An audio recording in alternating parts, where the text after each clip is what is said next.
Yeah, and I think that's after talking to Annette after the first week of 2 weeks of Spring for Change, we had to take that approach too, because we really are asking people to make like habit changes and lifestyle adjustments, not just do 100 push-ups or 127 push-ups depending on the day and then phone it in and be done with it. So I think that brings us back to your course, because like you said, you have 15 plus hours of content on there. But one of the sections you have on there is almost day-to-day updates on the COVID situation. And that was a huge thing for me to see, because you could actually look back and start on March 25th, and you could see the topic of March 25th and then think back to what that was and how you were feeling on March 25th. And like, wow, that feels like forever ago, first of all, even though it was just a couple of weeks. But you could kind of see your practice progress through the dates. So I just wanted to ask you about that quickly and get your feeling on it, because for me, I'd rather not go back to March 25th and relive every day until now. And besides that, outside of the COVID era, you have some other thought projects and exercises and breathing techniques I'd rather just skip right to, that are far down the list, but I'd rather just go to that one and get it done. So do you have a suggestion or maybe just an allowance for everybody to how you could see the course being used or how it's beneficial, instead of sitting down and being like, okay, there's 15 hours here. Hour number 1, go, and you just work your way down the list, because that's not what I wouldn't want to do. Right. And I can't imagine people want to do that either. I think because it's not set up as a course yet, because I dumped stuff there and I don't really know what it's going to turn out, and COVID has changed it. And so the Coping with COVID section is dated and has interviews, or it's a revamping of content but contextualized in the COVID system. So I had done many videos, but they just don't feel right now because COVID's here. So I want to redo them. So those are the more current things, if that's what you're looking for. However, I would treat it like you would a manual, where you go to the index or you go to the table of contents, you skirt down and trust whatever shows up for you. There's no order. It's not like you're watching Game of Thrones and you need to go in order of episode. Look at something that maybe interests you or curiosity. Most of it, like as you said, are low involvement. The interviews are longer. There's a whole section of interviews I did with people in fire, police, and paramedicine with their families and talking about just general coping.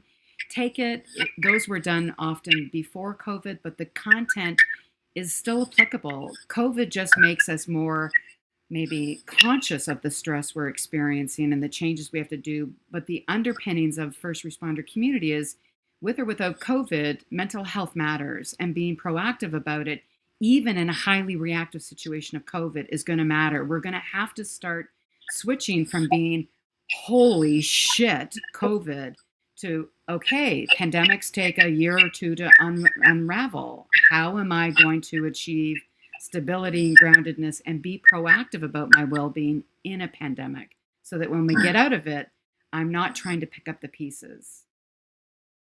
Yeah, that's fantastic. I think because a lot of us, this is an infinitely larger problem we've ever faced.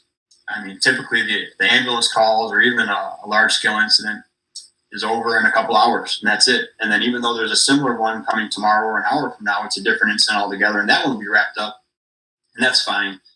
And it's not like we run month-long car accidents or month-long fires or month-long cardiac arrest scenarios. And so this is way out of our wheelhouse. So being able to go into your course and look at day-to-day and actually, I don't want to say wrap up a day, but contextualize one day as this, and then deal with that, and then deal with another day as something separate, I think is extremely beneficial. It looked beneficial to me, and poking around there it was, because I could essentially put March 25th to rest now. Mm-hmm. And I don't have to worry about tomorrow until I see what you post up there tomorrow. Mm-hmm. So it was nice to be able to put that back in my operational flow I'm used to, instead of thinking like, okay, what am I going to do 6 months from now with this thing? Or am I still going to feel the same way? Am I still going to get 6 calls a day for the sick person that I have to talk into or out of going to the hospital? Sticky situation, but breaking it down to the chunks you have, I think is enormous. So that's all the questions I had written down, and we talked about a little bit kind of before. Do you have anything before we wrap up that you want to throw out there for everybody, kind of as your platform has this COVID section on it, as it's a wellness platform in general, as the practice is evolving, as well as technology now, or doing a majority of stuff remotely, obviously, because we're all quarantined. So do you have anything that you want to put out there to everybody at all? Yeah, so I am sure we've all felt, I'm not an anxious person normally, but there were definitely days of great anxiety as this was unfolding. The gift of COVID is it's requiring us to do things differently and for a long time. And while it lights up our stress and anxiety, because for the first time, many of us in North America understand what uncertainty looks like and what it feels like, where millions of people around the globe have dealt with that for lifetimes and generations. That's not to minimize what we're feeling, but if you're feeling like you can't control anything or it's uncertain, then move towards things that you can build certainty into them. One of them is training your mind. And while it can run away and create panic, you can, with practice, harness the science and skills using mindfulness based interventions, which is not the same necessarily as doing a meditation. So if that feels too hippy dippy, in fact, I say to first responders, don't do a closed eye meditation. Don't let that be your first introduction. Because if you have a lot of trauma, it can bubble up and it can feel unsafe. So I'm saying ditch the meditation and practice using your breath and practice moving your attention to where you choose in this present moment. And don't go to what if too often. Go there enough to plan and be strategic, but rehearse this emotional experience this pandemic is calling on us. This, like you said, the chances of you doing COVID calls are pretty high for a long time. Practicing acceptance does not mean I'm going to just lay down and let it happen. It means, can I let go wishing it were any different? It's here. Can you just trust that instead of being surprised by a COVID call a month from now, I'm telling you, you're going to be doing COVID calls a month from now. And then that framing is different. So jump into the course, be curious about mindfulness. You don't need to adopt it all right away. Go small. It's the small wins. And then it's a year from now, you're like, oh, I was doing that every day. It does help. And see what happens. Be curious. Yeah, I mean, that's perfect. It's a perfect wrap up, a perfect bit of advice for everybody. Definitely go check out Wendy's course. It's WELLTH management.ca, because why not? They have to be different. So she's up there in Canada. It's wealthmanagement.ca. It's a fantastic course. It's free. Listen, if you go on there and you feel overwhelmed because of a ton of stuff, just go back and watch us again. Just pick it up. Look at the catchy titles she has on stuff. Look at the things that interest you and go check it out with that openness.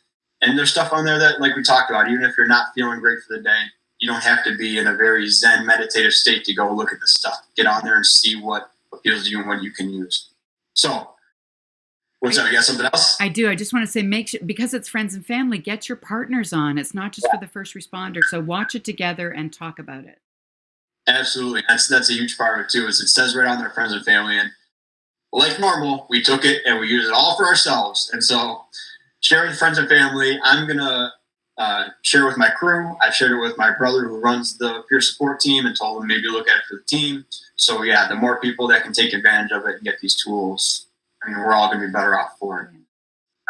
If you guys have questions on Spring for Change, check out myself at Fourth Shift Fitness or Annette at Fire SQ Fitness. Check out Wendy. Is it your personal one still, or do you have a wealth management Instagram or anything? No, not yet. So it's at WLund100 and at Work with Heart WM on Twitter. Awesome. So check it out, guys. Look for us. We'll come at you again with more stuff. Wendy will be here through the entire wellness week.